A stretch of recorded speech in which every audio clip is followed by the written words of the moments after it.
Being 7 o'clock on July 19th, I'll call the Ossipee Planning Board meeting to order.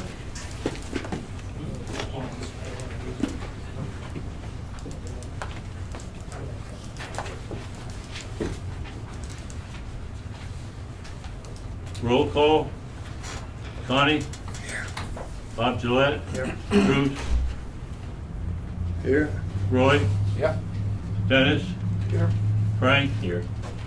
Rick St. Jean? Alternate is not here, and Ski is here.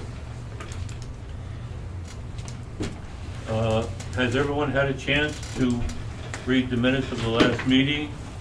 There were a couple of last minute changes which were made. But other than that, has everyone read the minutes? And if they have, I'll accept the motion. I'll make a motion to accept them. Tony seconded. Any discussion? All those in favor? Did you want to mention what changes were made? I can, but it's it was actually typo, so Oh, I see what it doesn't really make a difference on the The intent. final version you sign will correct the Yes. typos then? Yes. All right. Sorry. So again, all those in favor, I guess we're... Yes, yes, we all.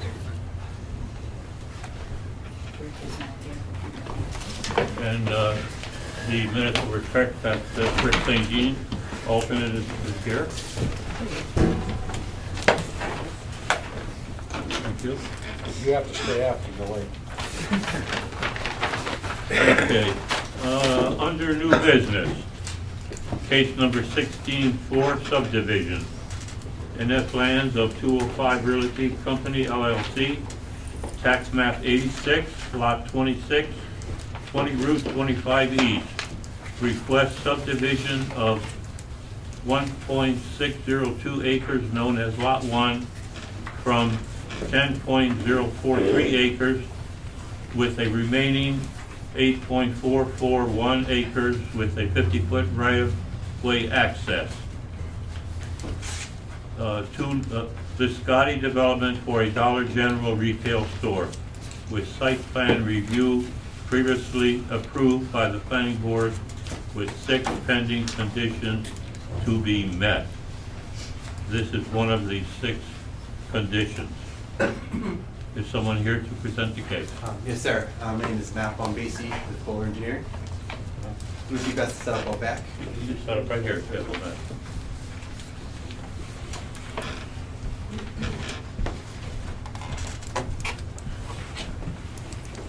The board has a copy from Bowler Engineering in their packet.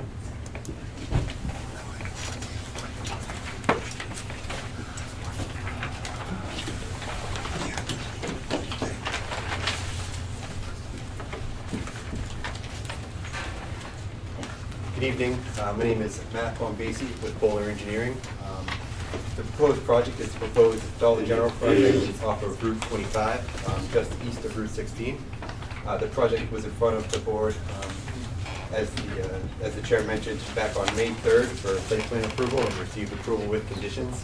One of those conditions was ultimately a subdivision approval, and that's why we're here today. Also, while I'm here, I also want to run through the permitting process that we've gone through thus far and give you guys updates of all the permits and stuff, because those were also conditions of the approval. So the first thing that's important to note is the lot is exactly as shown on the site plan approval as far as dimensions. It's unchanged. It's a 1.6 acre lot with the remaining 8.4 acres to stay with the seller. The only slight modification from the original site plan approval that we've done is, per our permitting with NHDOT, they requested that this driveway access easement be angled in so that it serves both us and the abutting property as opposed to how we originally shown it, which was coming in like an elbow. So it doesn't appreciably change the site plans. We just curved the driveway in a little bit to accommodate that. But other than that, the lot is exactly as approved. The lots meet all requisite zoning requirements, in particular for soil type, as the zoning bylaw requires lot size based on soil type. I'd be happy to answer any questions regarding subdivision approval. I know we've been through this before. I have a question here. We may have a wrong piece of, a wrong document in our file here. There's a notice of agreement of sale referring to a property in Lebanon, Maine. Yes, sir, actually, I was flipping through the submittal documents in the parking lot, and I noticed that we have submitted the proper notice of agreement under the site plan application back in May. I think it was just a mix-up in the PDF when we printed them and sent them, if you need another copy. So we have the appropriate notice of sale agreement From the site plan in submission. the previous file. So we can put that aside. Lori can verify that. All right. Are there any other questions from the board? Why is there a 50-foot right-of-way? This is an existing right-of-way that existed prior to us working on the project. It was something that NHDOT had asked them to put on the plan back during, I think, one of these permitting processes. It's an easement granted, I think, to the seller itself. We're not going to be utilizing it. And I think to be honest, I think it'll just remain unused. It's a If there's gonna right-of-way be for what? I'm sorry? It's a right-of-way for what? It would be the right-of-way for a potential driveway. I believe it's quite To go old. where? I'm sorry? To go where? It would be to serve this property. Isn't that whole 114.5 potential driveway? No, unfortunately, NHDOT only allows you to have a certain number of driveways off of the state highway. So if there were any potential driveways for this project, it would come off of our driveway through the shared access easement. So the 50-foot right-of-way shouldn't even be there. Yeah, I mean, it exists, Because so you we can't have, pull out onto the highway with it because you can't get a curb cut. correct, yeah, but it exists, so we have to show it, but it won't be able to be utilized. Whatever. I'm sorry, the curb cut exists now? No, the easement itself exists, it's written in the deeds. Okay. But we show on our plans just to show that it's there, but there's no way that it can be utilized without some sort of approval from NHDOT Right. to allow an additional driveway curb cut, which we don't anticipate they would allow.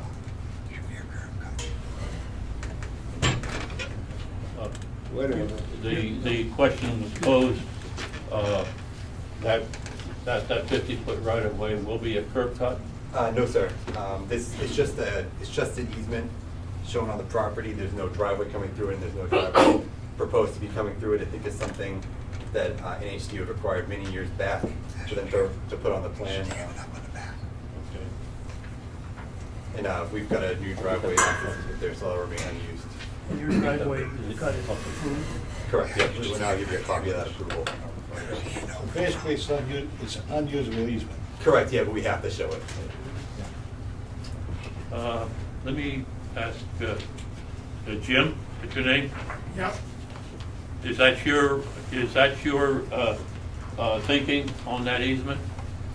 Yeah, when it was owned by Earnshaw, it had to have a right of way to the 10 acres. At one time, the 10 acres was actually 30 acres.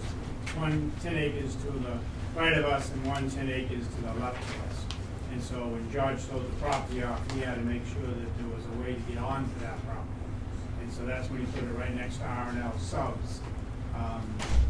So that when he sold that property, they'd have a right of way to get onto the property. You are the owner of, or represent the owner of the property to which this easement connects, is that right? No. No. I'm the owner to the lumber yard that's right next to this Yeah, property. okay. It's 10 acres. Does anyone here represent that owner of, which will not benefit from the unusable right of way? The current landowner Yeah. here. We represent the applicant who's filing on their behalf. Okay. But as far as the history, I just know that it's been out to use. Do they have no objection that this will be an unusable right of way? No, absolutely not. That we've granted them an access easement over our property to allow for just in an alternate location. Like I said, right of way from From here to there? It has to be there because it's already on other paperwork. It has to be carried over, that's all. Wouldn't this be the time to remove it from the paperwork, now that you're making a new map? Wouldn't it be nice to make it the way it should be?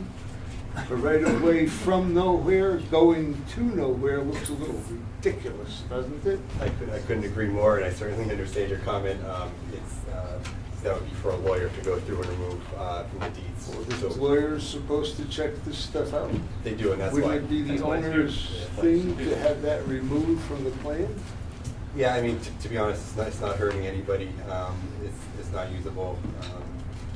It's just it exists and it's not going to be used. I Just understand. lines on a plan. you know. Yeah, I understand certainly. Lines all over the plan, look here. Well, it's pretty much irrelevant to us, so. Yeah, I know. It's irrelevant but stupid.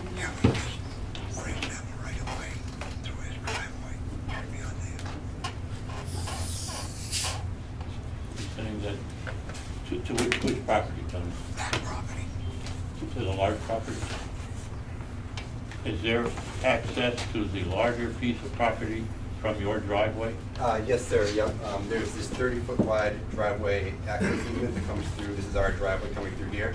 And if they were ever to develop this property, they would come off of our driveway and continue it up. And you would allow that? There's a, It's not written on that plan as a right of way. it's written as an access easement, so that allows them access over the Where property. is it shown? I'm sorry? Where is it shown? Right here on the, In paperwork. the easement hasn't been written up. It will be written up with the deeds and everything like that. It's in the PSA that they will be granting you an access easement. The easement agreement gets written into the deed when they create a new deed for the property.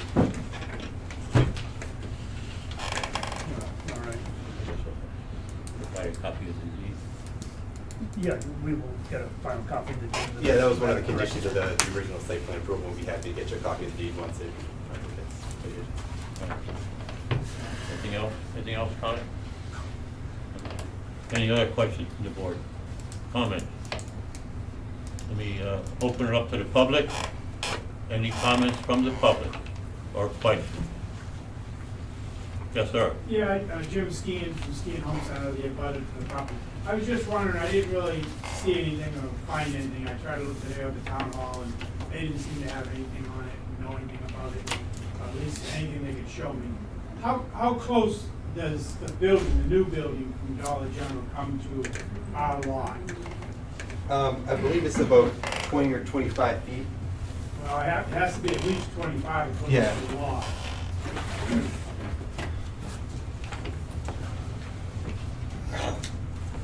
So it scales about 30 feet from your property line, which is the chain link fence there along. It's pretty much on And it. keep in mind that where the fence is, you probably know this, but anyway, our property is 1 foot beyond that. If you look at where the peg is set in the ground, we brought our fence back 1 foot all the way around the property. So you can't build within a foot of that fence, otherwise you're on our property. So I make sure that the contractor knows too that that's the case, because sometimes they And do. I don't want any of so- those trees cut down or anything else, so make sure whoever is involved or responsible for taking the trees down. Those ones that are on my property, I don't want to touch. Cool. So- Understood. And we'll be providing more trees too along the boundaries. There's seating up front, so they're not blocking the door. There's some seats up front, if you don't mind, please. There's at least Right here. 6 seats up front, so you don't block the doorway. There's no measurement on your plan of what the building is off the property line? There is on our full site development plans, if you want to know the exact, I was just, you can see the 15-foot setback, and it's about 30. I thought there was. That's what we do at the measure. Full plans. Was it my breath? Because you smell so sweet. Oh, Coming okay. closer. Come closer. Coming closer. I didn't think the table was long enough, I can't plug the wall in. Any other comments from the public? All right, I'll close it to the public. Anything else from the board? If there's nothing else from the board, I'll accept the motion Motion to subdivide. I'll make We can have a motion for the application first. Oh, I'm sorry. All right, we'll, I'll withdraw that, get where I like. we will step back one step, and we'll take a motion to accept the application. I'll make that motion. Okay, Roy makes the motion, Connie seconds it. Any discussion from the board on the application, Correction. other than the correction that was discussed?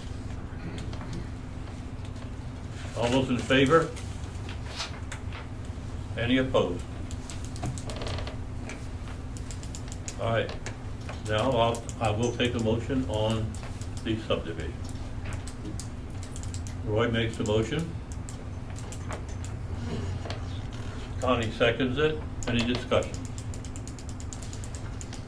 No discussion? All in favor of granting the subdivision?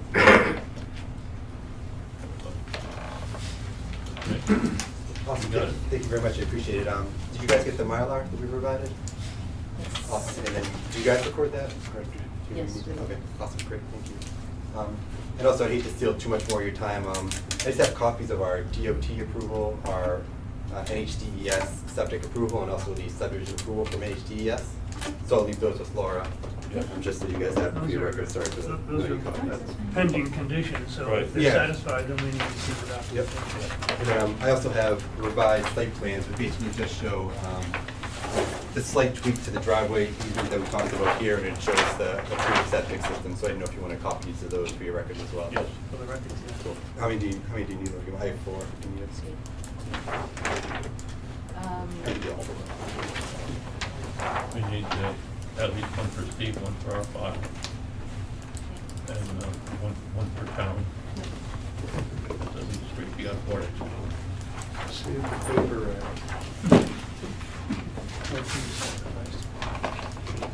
Does that one show the curve that they put in, Steve? Are these all need to be signed? There's no curve, but it does show the There's a dotted line. broken line. As long as it shows it. Yeah, it shows it to the abutters property. Nobody come back later and say, oh, geez, it's wrong. Right there. somebody will. it. We all set? Thank you very much, I appreciate it. Have a good Coming evening. in.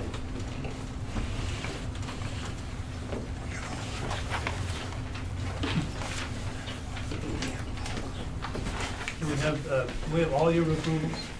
Let me So, just go down the list if I might. while yeah, I'm here. sure. We needed an official letter from the fire chief, driveway permit from DOT, final sale agreement deed, sanitary septic approvals, and town water connection permit. Sure, so I just gave you DOT and the 2 septic approvals, and then this is the subdivision approval. The water permit approval will be coming shortly, probably be done by the contractor during construction to Okay. pull the permit to connect, and I believe the fire chief will review the building permit plans once the Still architectural plans pending, are submitted for building. and the deed. And the deed we'll provide once we've taken ownership of the property. All right, fine. So 3 of the 5 points are resolved. Slowly but surely. Progress, thank you. Thank you.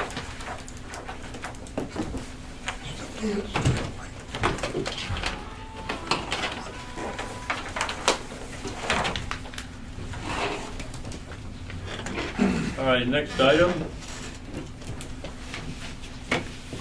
Case number 16-1, a lot merger. North Gate Ossipee LLC, tax map and lot, map 23, lots 6, 7, and 8. Lot 24, map 24, lots 15, 18, 19, and 40. Map 28, lots 5 and 6. And map 29, lots 1 and 2.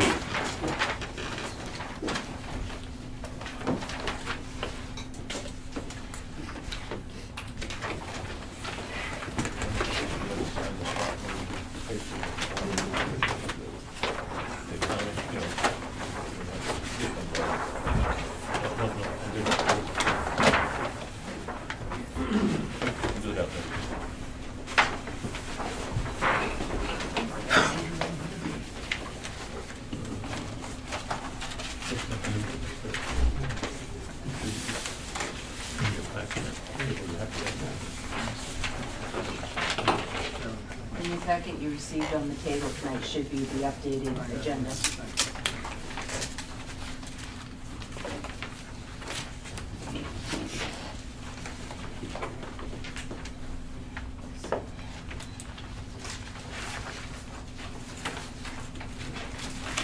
That's all you're saying. Dan Flores with SFC Engineering. representing Northgate for the merger of the lots that make up Westward Shores Campground.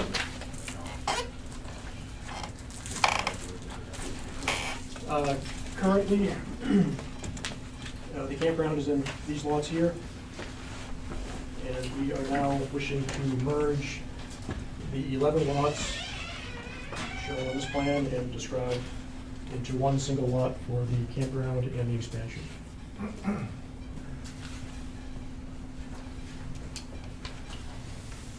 Total area will be 294.62 acres.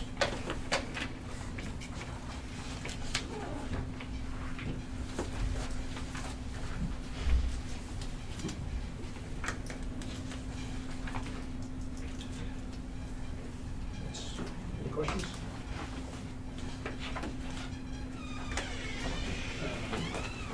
The answer may be obvious, but we need to ask the question. Taxes are paid. Yes, sir. The application was submitted. With the application was notice that the taxes were paid by the tax office, the property cards from the town, and copies of the tax maps were all included. All right, that's everything. Yeah, I understand.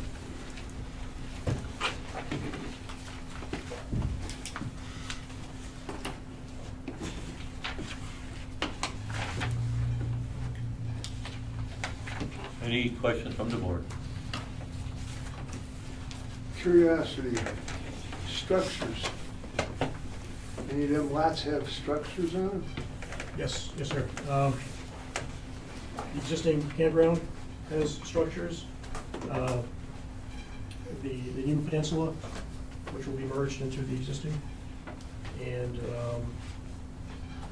there was a house on 2419, which I believe has been removed. But That's the peninsula, right? no, the peninsula is 29-2, but otherwise generally empty lots.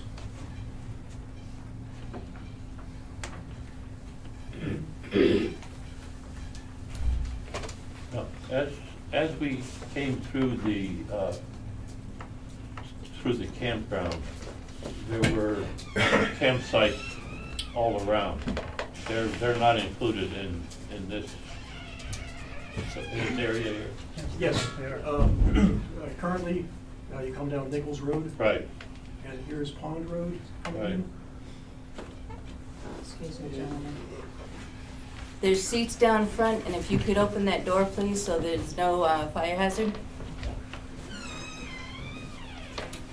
Thank you. The existing Two more campground, seats in front here.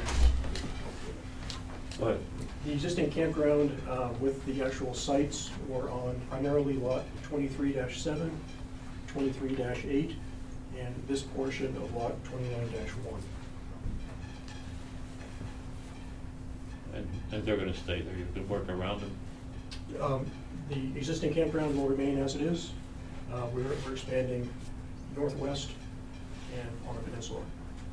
But the intent is to bring all of those properties into one contiguous lot.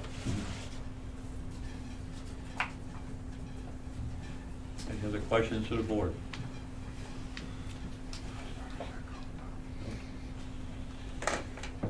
Okay, I'll close it to the board. Any questions or comments from the public? Yes, sir. Did you say there are Your name, 11 lots? please? Danny Steele from the Conway Sun. Did you say there are 11 lots? Yes, sir. There are 11 lots. There are 13 owned by Northgate. There's one here that's separate from the other ones that is not included. And there is an island here which is also not included in the merger. But owned by Northgate. What's that? But owned by Northgate. Yes, sir. Yeah. Any other questions from the public? Yes, sir. Paul Eli, Freedom. How is all of that land currently zoned? Is it residential, commercial? It's all the rural zone. The entire area is the same zone.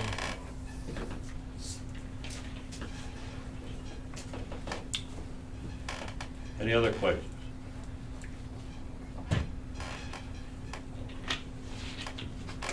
If Yes. The. Name, please? Corey Lane. When the lots are merged, it was brought up at the last meeting that there are potential violations. Would that be addressed in this process? Potential violations of what? The gentleman at the last meeting had brought photos of potential violations on the property. Building without a permit. Unpermitted buildings.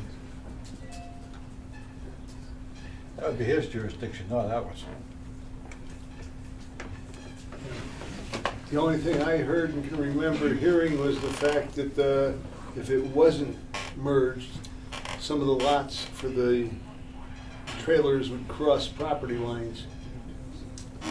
The only thing I heard.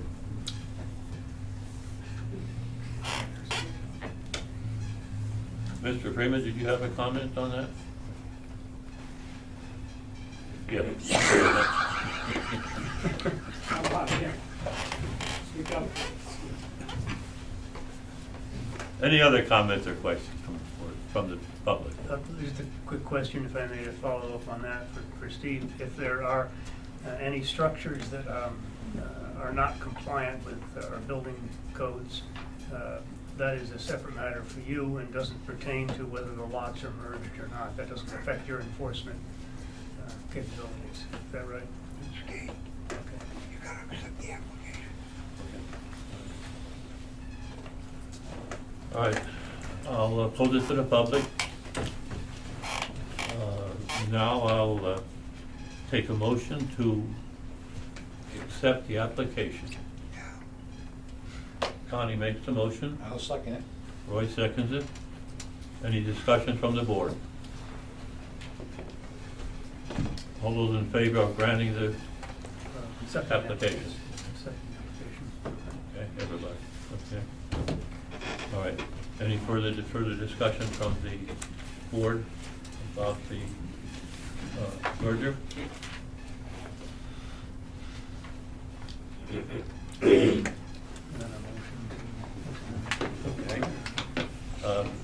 I'll take a motion to grant the merger. I'll make a motion to grant the merger. Second it. Okay, Dennis seconds it. Any discussion? All those in favor of granting the merger? All in favor? Thank you. You're welcome.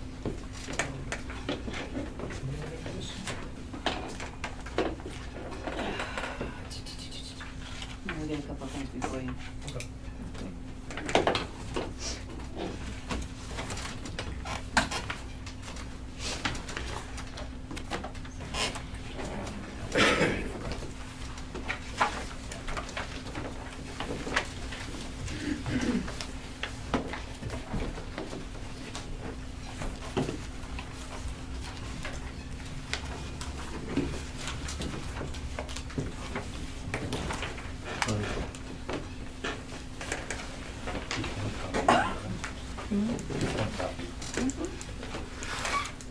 All right, our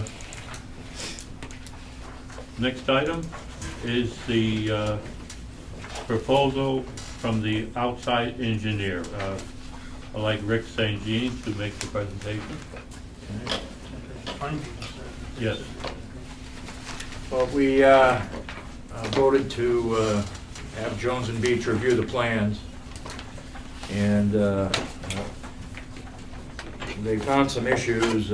I believe, Dan, did you get a copy of the stuff from Jones and Beach today? Yes, sir. Okay. It just came out at about 3 o'clock today, so I don't think we can really discuss them with the public at this meeting, because we really haven't had a chance to review it ourselves. And Jones and Beach should be here to present it, because they're the engineers, and I really can't answer any of the questions or issues. And I think that SFC should have the opportunity to have some back and forth with SFC, with Jones and Beach. And I mean, a lot of this stuff is just you know, small stuff, notes on the plan and stuff like that. Maybe we could note that there are 46 separate issues, some Yeah. small, some medium-sized, and maybe one or two larger ones that are raised. Yep. One of them I thought that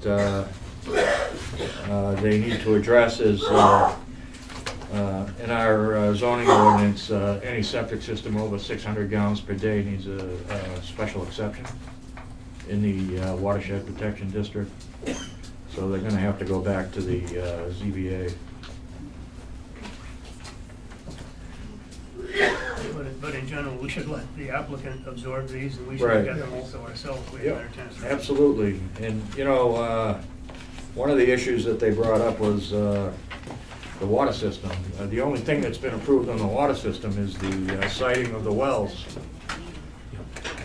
So I feel it would be premature to approve a development without the public water system approval in hand. But that's my opinion. So, you know, that issue's gotta be dealt with, and then the septic issues too. Apparently, there's some issues with the bed bottom elevation relative to the base flood level also. Is this a public document now also? Yeah. Could be. So anyone who wishes to review a copy of it or make a copy should be able to do so. Anyone can request a copy, and it'll be a minimal cost per page. $500. No, not quite $500. You gotta make some money somehow. Betty So- McMahon, Center Ossipee. Where do you get a copy of this, and how can I do that? Contact me. Okay, great. She has an office right down the hall here, and the phone number is in the website, if you wish. Yes, in the back.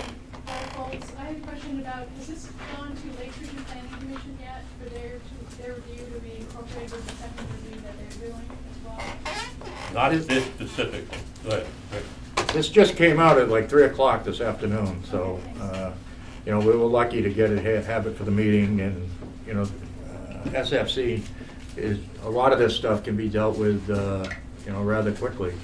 So rather than do a lot of back and forth, they should work with Jones and Beach on addressing the smaller issues, rather than running up a big bill and all this. I don't think we should be taking any questions on this. Yeah, I think we we can't. can back out of this. Yeah. We can't, because we ourselves have not looked They're at asking it. questions, we need to stop. The only Continue relevant the next question meeting. is, how do I get a copy of it? And I think we've answered the question. Yeah. Yeah.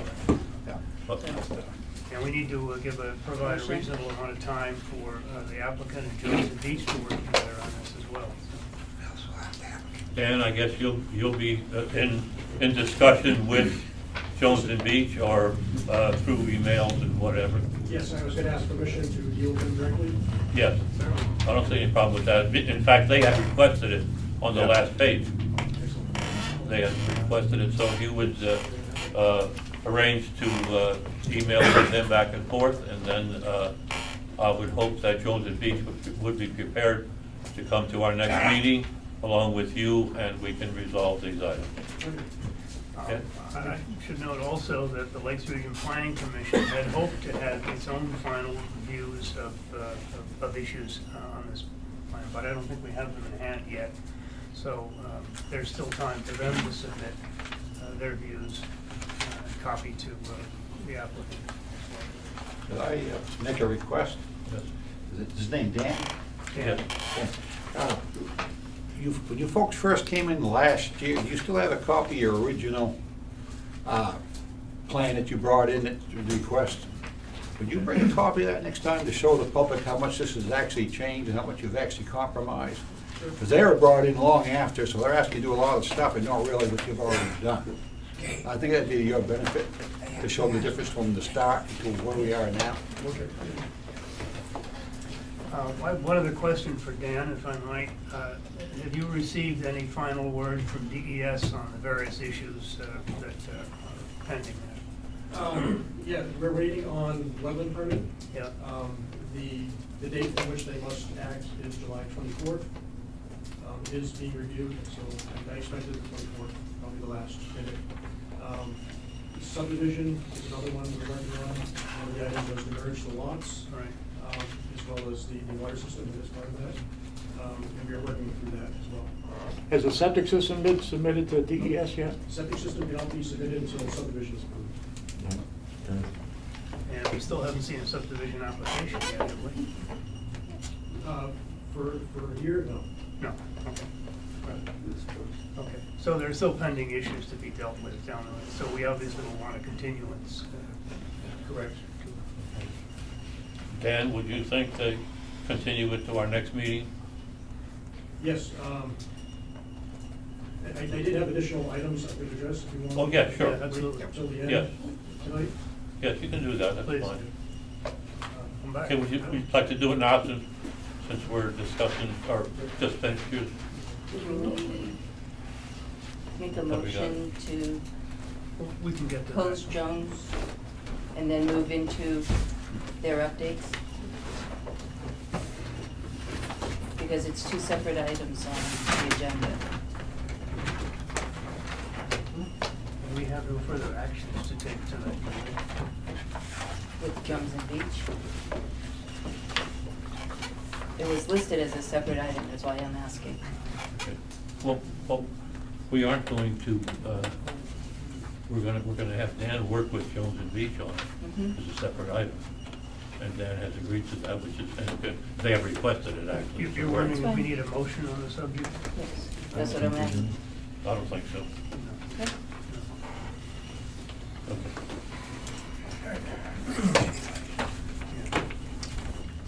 I was just hoping tonight to address some comments that came up at the last meeting.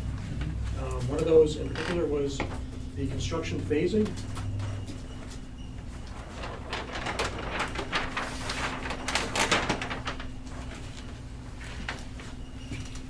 So I've created this sketch for everyone to see. It's showing primarily the pond road areas. The existing campground is this location, and then the peninsula will be down here. Phase number one, which would be the 2017 season, will be the peninsula. And that will utilize a septic system here, the yellow area. So phase one would be the peninsula development. Phase number two, which would be the 2018 season, would be Pond Road area 2 and 3. So here and here. And all of that is serviced by leach fields in this area. I'm sorry, 2 and 4. Here and here. Pond Road area 2 is this one, Pond Road area 3 is this one. The total is 102 sites for those. That includes the peninsula, 102? The peninsula is 15 sites, and that's the previous 15. phase. The next phase is 102. Yes. Are you considering Peninsula as a 2016 or? 17. 17, Yes, okay. yes, sir. And then phases 3 and 4 will utilize the same leach field, this area here. And that encompasses entirety of Pond Road area number 1. Phase number 3 will be this portion of it, which is, again, 102 sites. It's 2019 then? Yes, sir, yeah, 2019.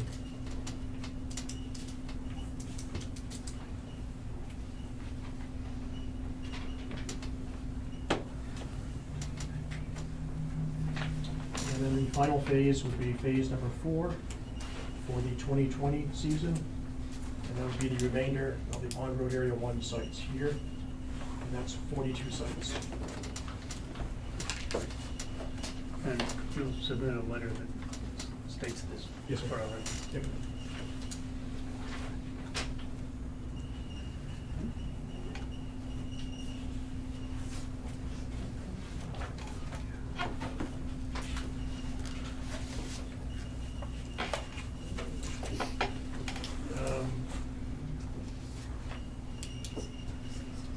Any questions on the phasing itself?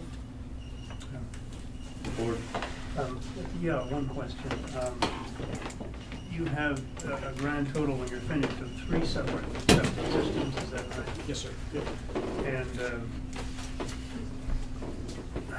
can you give us a sense of the phasing of those septic systems in this 4-step Yes, sir. process? Because each one will require a separate approval, I think, right? Yes. Yeah. Yeah, the first phase will be for the peninsula, and that's handled by its own septic system here. We're taking the septic off the peninsula and moving it inland. That will receive its own separate DES septic approval. The second phase, And that's a pending request that you have now before DES? yes, the subdivision will come first, Yeah. in order to provide the campsites, and from there we can go on with the septic system approval. And that does first have to go through the zoning department. We got shot over here. The second phase All right. would be handled by this group of leach fields. So that'll be built, that'll be one contained area. At the same time, we do have the 2 proposed wells up here, which will also be constructed, piped in. And then the last 2 phases, 3 and 4, will utilize leach field location. And so those are the 3 leach field areas.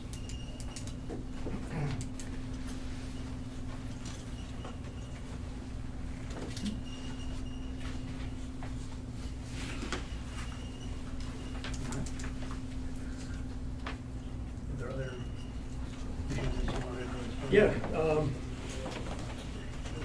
there was a question about emergency action plan. I submitted that just now. And it should be the second sheet. And essentially, these are the critical items of the emergency action plan. Just in really brief, first one is notification by park management. The second one is the utilities disconnect for the transient sites to make sure the sewer is capped and watertight. The third one is securing buildings and trash. And then the fourth one is evacuation. And just pointing out that utilizing the typical entranceway and leaving the emergency access for fire department and emergency vehicle going. And that is gated access.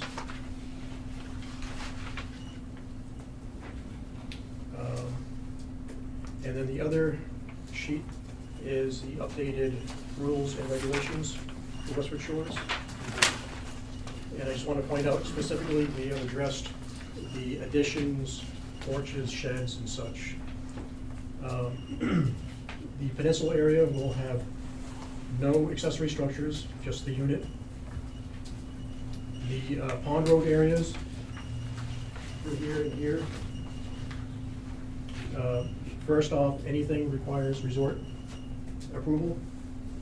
Second one, they can have one shed, 10-foot by 10-foot maximum. And lastly, all units must be accessible in case of an emergency. Nothing can be placed that impedes the movement of the unit.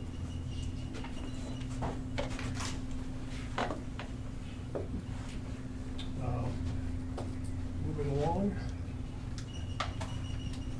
Excuse me, before you go to that next map, could you just explain where the floodplain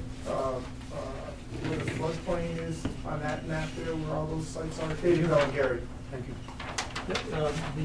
The entire parcel is within the floodplain. I'm sorry, couldn't you? The entire parcel is within the floodplain. The entire parcel, Yes. all of it. Yes, sir, question. Hey, Green Freedom, you mentioned how you're moving sewage from the peninsula to the mainland. You're adding, you're more than doubling the campground.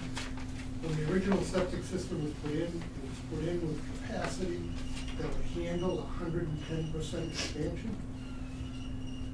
Right, I don't understand.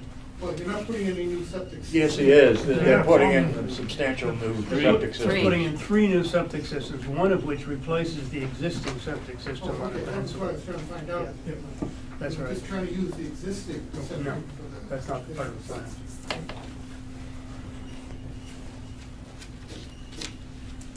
Excuse me, there are some seats up front if you'd like to come in and not block the doorway. Two seats remain up here. I had a couple a couple questions on your rules here. Sure. I thought we got into, about structures, but there wasn't gonna be any structure, and you're allowing structures in sheds and stuff. Yes, at the peninsula area, there'll be no accessory structures at all, no sheds allowed. I thought we talked about the whole flood area, be no structures. You know, if you're renting, why would they be, if you're renting campsites, why would they be building structures on it? It's camping, it's not a permanent residence. Correct. Typically, a shed is allowed if you have a seasonal site that you rent for the entire season. It's not uncommon to have a shed. And when they leave, do they remove them? If they no longer use the site, then yes. For the seasonal sites, the ones that come have the site for the entire, You have year-round sites? nope. Why would you allow a 10-by-10 shed? They can't remove that. Correct. If you have a seasonal site, you own that site from, well, you don't own the site, but that site is yours from beginning of the season to the end of the season, and then the following year, following. And so that's your site. But if it's a camping, why would they need a shed? Various outdoor, We got into this last meeting about decks and roofs on Yes. trailers and permanent structures. A shed's a permanent structure. yes. Well, they're gonna allow roofs and decks too.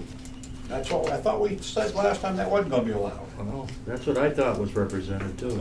That was wrote down in the notes. I got a little problem with that. Well, wait a minute. We had some discussions on a site visit over the weekend, and what I heard, if I understood it correctly, and manager TJ here somewhere? Yes, sir. Yeah. The policy is that the existing accessory structures, including whole decks and roofs over campers and so on, will not be removed at this time, but no new ones would be allowed. And the future intent is to do away with those at some point. Is that correct? That would be correct with the roofs and the big additions and stuff on the campers. If they were to leave, they wouldn't be staying on a piece of property if someone were to leave or Right. not come back. Let's wait a second. But any new campers that come in, as I understood it from you, was that they would not be allowed to add any large, any decks or any roofs or things like that. Is that correct? Correct, right. He's talking about like a small baby barn style placed on the property, not attached to the unit or anything like that. No roof built over the top, keeping it completely separate, freestanding little shed separate from the travel trailer. But this paragraph about additions, sheds and awnings, the screen houses, decks, gazebos, storage sheds are not permitted without the prior approval of the resort. I understood it that they were not to be permitted at all. That's what I understood. That's my understanding, and I think it's going to come back to, well, you get approval, is to start looking like some camps that I've seen, that they look like they're homeless camps. Right. Refugee camp. And that's not the thought that I believe this Well, campground is for. It would also, impede moving the campus out of there in the case of a flood.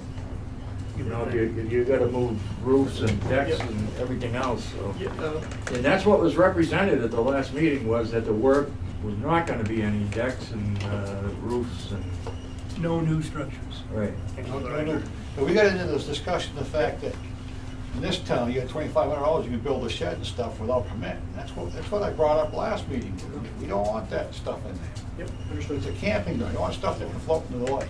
I would think we ought to change that wording on that paragraph. Yep, and we'll discuss. The intent was to make sure there were no more of those structures you see now where there's a roof attached. What's already existing is existing. Right, but that would not be The allowed. new area, we have a little control over, I think. Correct, and the intent was not to allow that. What is that? In fact, if you change the paragraph on here,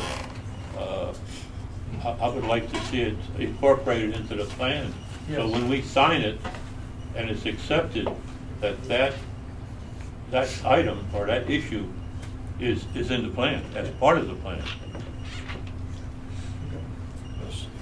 You left like this, we're up to creek by the panel once we sign stuff. Yeah. We've had that happen once before, it's not happening again. Yes, we do. Please state your name. Betty Ann Mackingham, Center Ossipee. This brings to mind a couple of concerns that I have. You said 10 by 10 sheds, 10 by 10 is sizable. Is that roadworthy in the instance of a need of evacuation? Maybe the shed size should be something like 6 by 8 because then you can get it on a flatbed and haul it out of there if you need to. But 10 by 10, you can't do that. You can't put that out on the road. That's my first concern. Second concern are the building permits on all these existing structures. And when are we gonna be able to see the timeline for the removal of the existing structures? Because you said that there's a plan to remove them. There's a plan to remove the existing structures or to bring them into compliance? No. Do we have a timeline We for can't that? force compliance on what's there already. They don't have building permits for all these existing structures? No, you don't need a building permit for a camper or an RV. But a deck, a roof, and a 10 by 10 shed? you Don't do. need that either if it's under $2,500 this time. Oh, okay. And the ones that are there already grandfathered, they're there, you can't Which tear is them why I down. brought it up tonight about the new area. Right. So we're trying to, prevent that for the future by addressing this paragraph and or putting it on the plan. And what we're being told by the management is that these existing structures will be phased out. They don't want to, for business reasons, understandably, simply order existing, your permanent campers to remove them immediately. But the plan is to phase them out. Is that, again, am I correct? That is correct, sir. Okay, well, we probably need to see something like that in writing. The conversation that I had at the campground is the existing structures that are there now, some of them are brand new. They've got to be anchored, and if not, they will come down. I think that was the conversation that we had. Yeah, it's up to, correct. Yeah, So that's partially up to yourself with visits it is. off and on. Yes, please, state your name. Jerry Knurr from Freedom. It seems from this conversation about the permanency of the structures that though people may not be living here year-round, that many of these RVs will still be on site year-round, as they are in places like Totem Pole and other places. Is that correct? And if so, why are you still calling them permanent or temporary structures? Because they're really essentially permanently placed, even though not permanently occupied. They're And that's seasonal what they come structures. through I don't and know say you about had a shed temporary. along with it.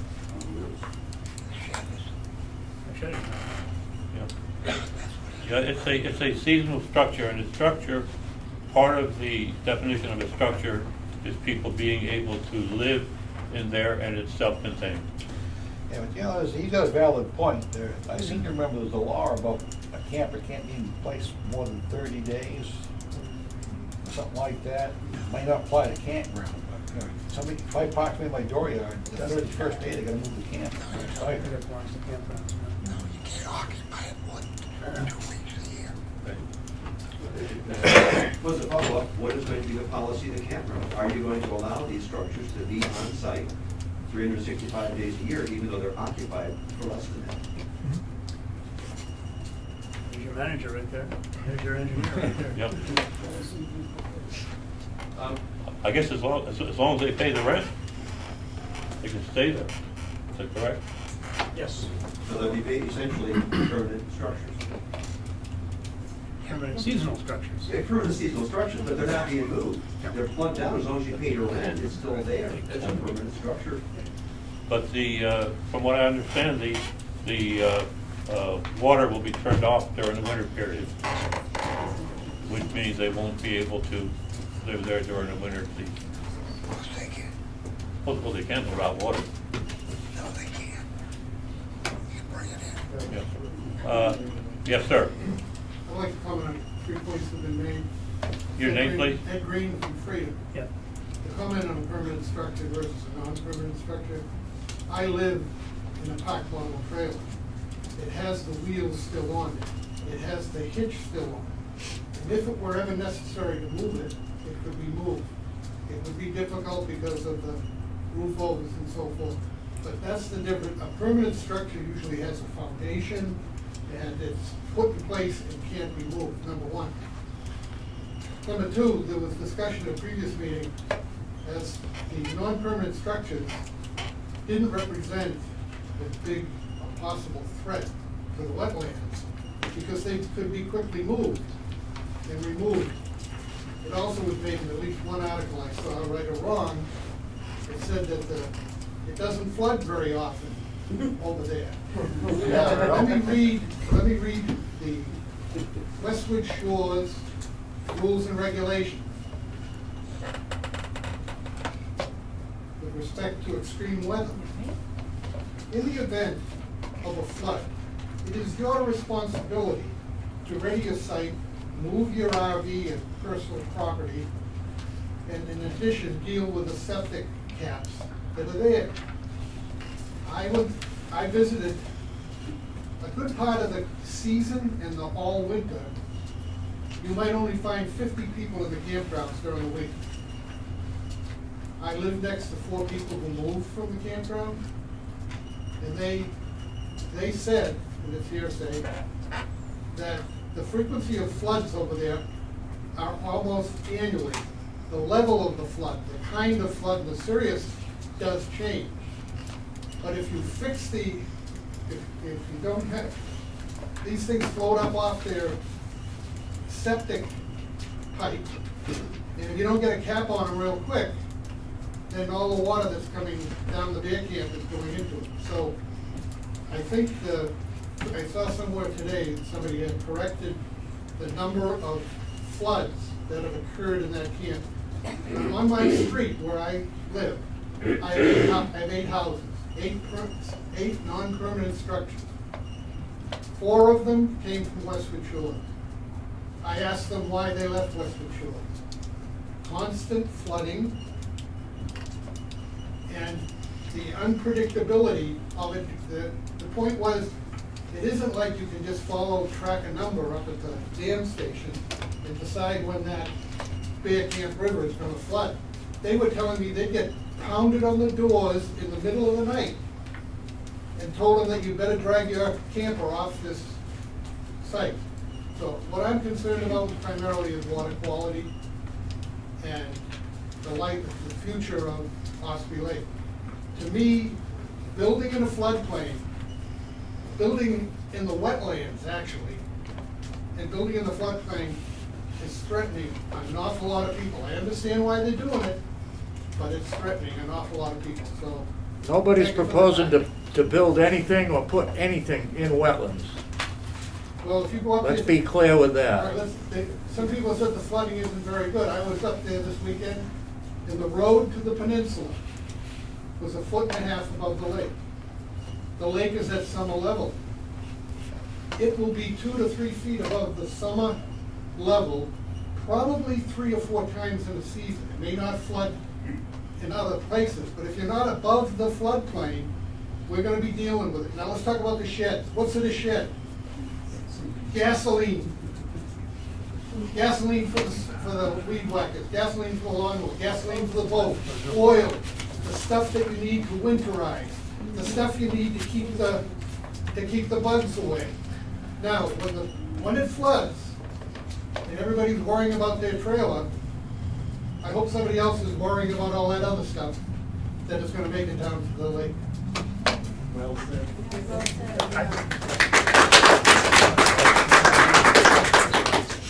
All right, I'll get to you. We have a comment here first. One of the constant themes of concern expressed about this project, and we have seen more and more articulate concerns from a wider variety of people than I've seen on any other project in the 9 years I've been on the planning board. The generic concern about intense development of a sensitive area. The best we can do, I think, is to ensure that it is the least potentially harmful development that it can be made. We can't prevent the development itself. But there's a constant operational issue that arises here, and that is the sewer connections.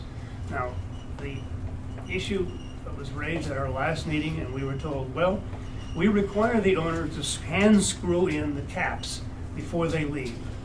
That's great. 500 sites, and you may have 2 or 3 hours morning. How do you get 500 screw caps in place in the middle Half of the the night? owners are in Massachusetts. That's another little issue. There is, it seems to me, a simple solution to that problem, and that is forget the human element and use gravity. Install self-closing caps. Now, I mentioned this to TJ on a visit, and I hope you relayed that to Dan or others. I'll mention it here again. Self-closing cast iron caps cost $88 a piece, according to the website I'm looking at. That's about $4,500 for the whole campground. Why not install self-closing caps so that when you pull the sewer connection out, the sewer tube, it just shuts and stays shut and unlikely to open in a flood? Can't you do that? I am looking into that, yes. Thank you. Yes, sir, please state your name. Tom Wilkinson, Freedom. As far as building, well, my concerns also are flood related. I'm pretty well versed in the flood zones here. I built a home in the flood area. In fact, I dug the foundation hole in 2005 when the lake was at its lowest level in decades, and then I watched for 2 months as I waited for my foundation hole to empty from water. After it flooded, it took, when that rain came, I believe the lake level rose approximately 7 feet in a day. And we were lucky that time, in that the lake was already at its lowest level. The issue has nothing to do with land management or dam management. It's a hydraulic issue. There's 6 rivers flowing in and 1 flowing out. You can only flow so much water through the channels, the bays, and out the Ossipee River. So the amount of time that you have could be 2 hours, 3 hours I mean, we're talking about an evacuation plan. There's no way you're moving 100, 200, 300 trailers. It's not gonna happen. I mean, I can't even,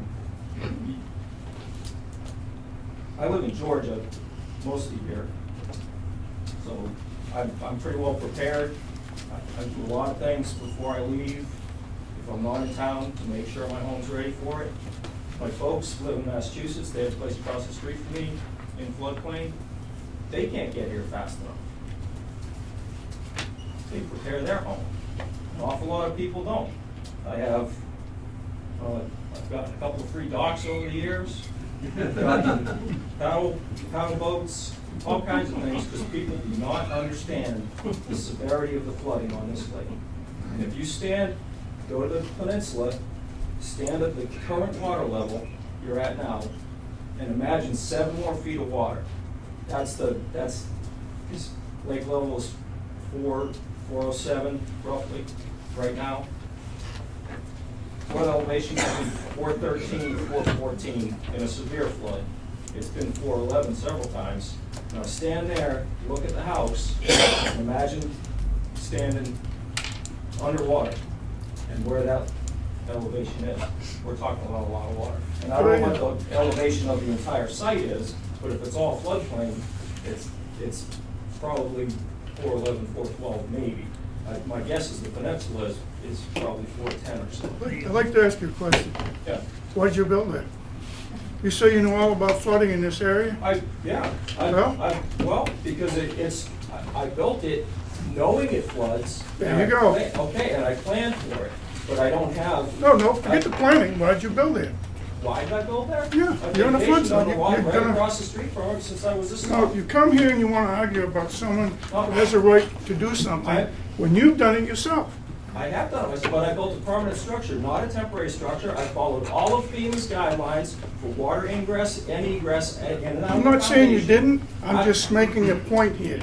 You come here to argue something that you're already doing yourself.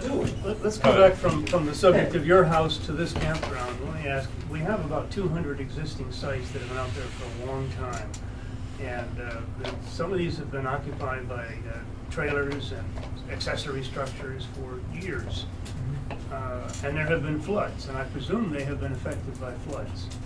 That is, water has come up beyond where you'd want water, if you could avoid it. Have any of them floated away or become detached in the past?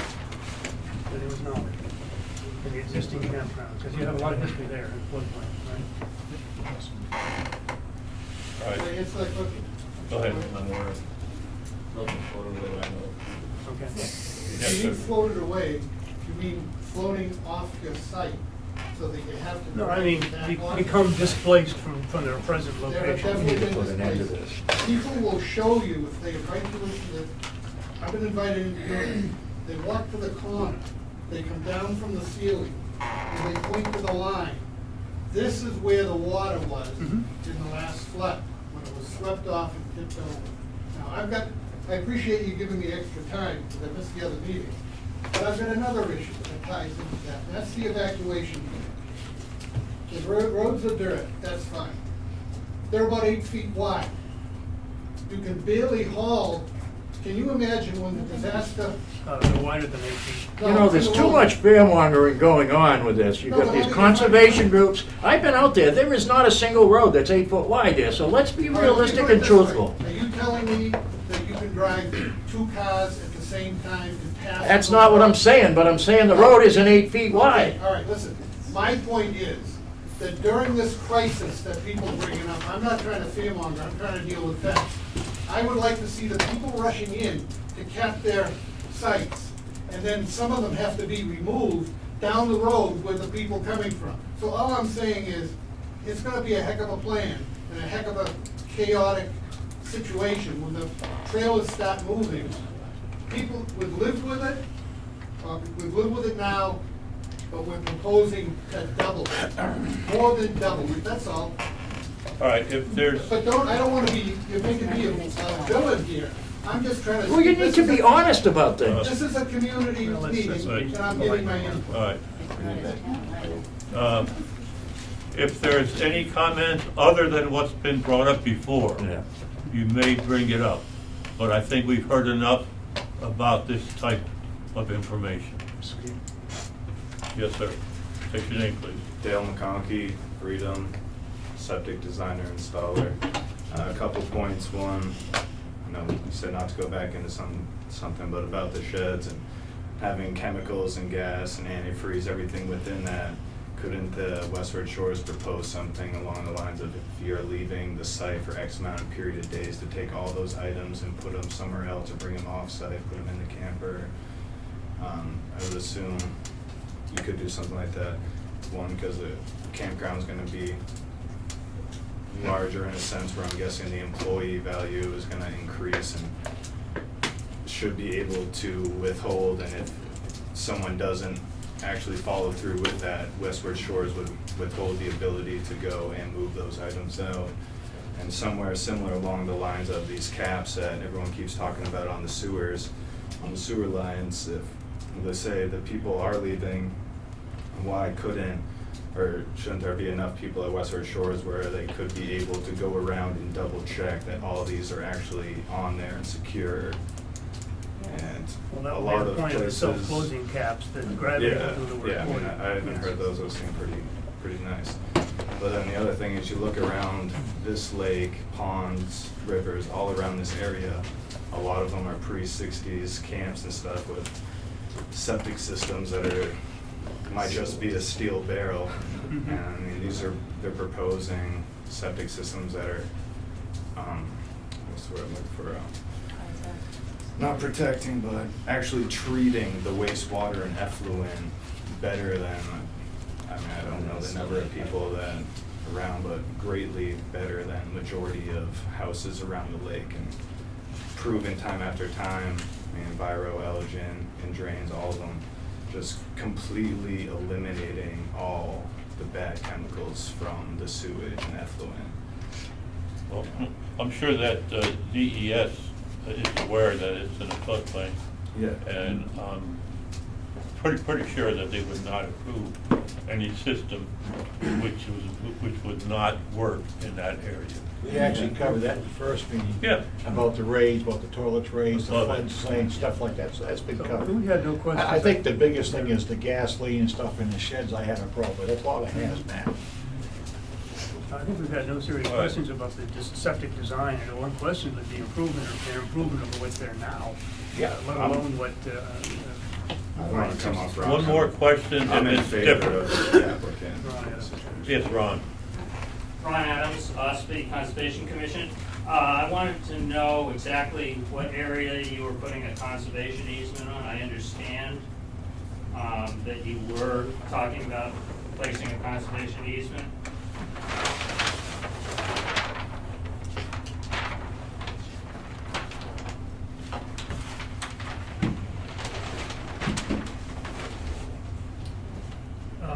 As part of the wetland permit, we've been working with Fish and Game, as well as taking comments from Loon Preservation Commission. And Fish and Game had requested an easement along the Bearcamp River. And so we are providing 34 acres along here. And we've also included the island here, which is 11 acres. Okay, I believe that planning board members have a letter from the Conservation Commission in their packets, is that right, Laura? And that the Conservation Commission had originally asked that the whole area, that our wetlands and streams in here and boggy areas be included as conservation easement. If you look at, and we have a big map of this, but the purple areas on the map You want to step forward represent so others areas. can see it? Okay. Yeah. There we go. The fireworks. Oh, Ron Adams.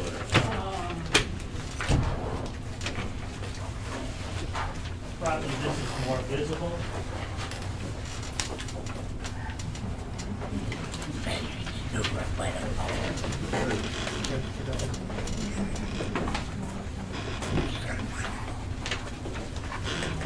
But this is put out by Fish and Game and so on, of highlighting areas that are basically highest ranked wildlife habitat. Looking at the ground conditions, the vegetation, and we're looking right up in here, and it includes most of this floodplain right in here. And conservation is asking why this area cannot be included in a conservation easement. There's a lot of wetlands, there are the streams in here, and looking at the wildlife in this area, protecting it. Walking paths would be great, but motorbikes, ATVs, other things in this area are going to disturb the wildlife, and it's not really suitable for building. Why can't, and we are requesting that the whole area. Well, I'd be against that for one, because it comes off our tax maps, and that means my taxes go up, and half the people only live in town. But two, they can't build on it anyways, because it's already wetland. Three, they have to be forest anyway, so. No, there are areas. To survive the fishing game, I'm not, the fishing game's have to be put in, it's good Takes it enough. off the tax. No, and once again, there are areas, because originally they were proposing, there are some high spots, they were proposing sites there. And there's nothing, unless you have some kind of an easement, there's nothing to guarantee that there aren't parts of this that can't be built on in the future. Well, Just as there were parts down here that could be built on before. Well, they've already appeased the state and fishing game. I don't think we need to put any more in conservation. This land's got more conservation now than you take a stick at. Well, the point is that this is land that I drains. understand your point. They The all point is drain you down can't do in much. here. And I'm against it, and I'm not gonna ask them to do it. The question is actually addressed to the developer. Right. And, if you have a compelling reason not to grant a conservation easement. I thought we got a letter from Yeah, they bought and paid for it.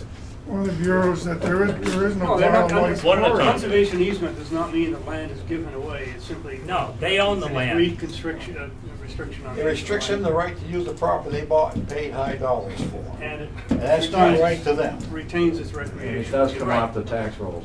No, it does not. If we could ask Dan to respond for a second. It's at a lower tax rate, it's not off the roll. Just Lowers to the tax rate. which- Excuse me. Current use. to get your bearings, it's defined by the easement. I'm gonna flip it on the page. Yep.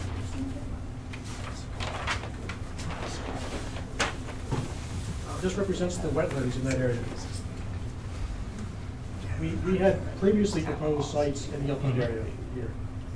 The conservation easement we're now proposing Covers that along area. this swath. It isolates this area. This is all wetland. Right. So essentially, it's not being proposed, A, Fish and Game is satisfied with what we're proposing, and B, being a wetland, that whole area is wetland. It is protected in the fact that it is a wetland. It can't be developed. That's right, but that doesn't mean, this is all wildlife habitat. That doesn't mean that I can't come through there with my motorbike or doing other things in that area to disturb what's going on, because there are no restrictions on what can be done in this area, except for building restrictions. But otherwise, you know, I've got my campsite here. I can go off and do whatever I want in there. Actually, if it's wetland, they're rutting it up, they can be considered trouble for rutting it up. What do we, let Mr. Florence respond? Stays flat, Bob, goes into the file. Good, yeah. Stays flat in the file. It's within, it's the park's best interest not to allow it. They would not want people out in the wetland. Right. Creating a mess. They don't allow dirt bikes. Correct. That's specifically in the rules, no dirt bikes. Right. So, we are again, we're giving Right. this whole area. Okay, thank you. All right, I'm gonna close it to the public. We've finished with the mergers. I think now we should consider the continuing. Laura, what's the next date of our meeting? Nobody asked me that. All these meetings, we Second? still don't have a calendar on the wall with you. Yeah, I know. August 2nd, I think it is. Can't afford a calendar. $4 paper now, you can't afford a calendar. With the wall, hold everything else? August 2nd, yes, Tuesday, August 2nd. Do you agree with that? Yeah, I will work with Johnson Beach, and hopefully have that all wrapped up in time for that. If there's gonna be Yes, give us another a one. call and we will, at the next meeting, if you aren't able to come or not complete or done, we can at that meeting ourselves continue with this. At your request, however. Yes, Now, do we need a motion to continue? yes. I'll make the motion for its continuance To August 2nd. to August 2nd. Second, Jack. Any discussion? All those in favor of continuing? Okay, thank you. Not only Jones and Beach, you gotta watch for the one that comes in from Lakes region. Yes. Michael Lazar's gonna have something for you. They'll communicate directly with you, I'm sure, as well as to us. Okay, so I've only seen the draft comments. You've only seen the draft, right? Yeah. As we have. Okay, thank you. All right. We have several communications. If anybody would like to have a copy of these communications, you may call the secretary. On the subject of Western Shores. Yes. I'll just read off the communications we received. There are some that are several pages. So there's this letter from Mr. and Mrs. Patrick Fatio. Yes, Fatio, which was received on May the 17th. A communication from Mr. and Mrs. DiCristofaro was received on July the 11th. A letter from Carol Sargent received on July the 12th. By the way, all of these letters are concerned with the project. We also have one from Ossipee Lake Alliance of July 13th. Yes, there's one letter which Ron Adams just did a partial request on the Conservation Commission. There's a letter from David Smith, Ossipee Lake Alliance. And There's a letter from New Hampshire DOT about the open house, which was tonight at Town Hall. New Hampshire DES about the amendment of the name change of the E. Milton Dow to Green Oaks Realty. There's a letter from New Hampshire DES for a 5-year progress plan and status. That must be a gravel pit. Okay.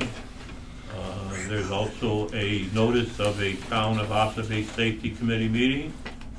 And there's also a minimum impact wetlands permit application for Gary and Elizabeth Giannino, thank you. 90 Levitt Road, tax map 31, lot 57. That is the extent of the communications, and like I said, if anybody wishes any of these, you may call 651-1154, request a copy.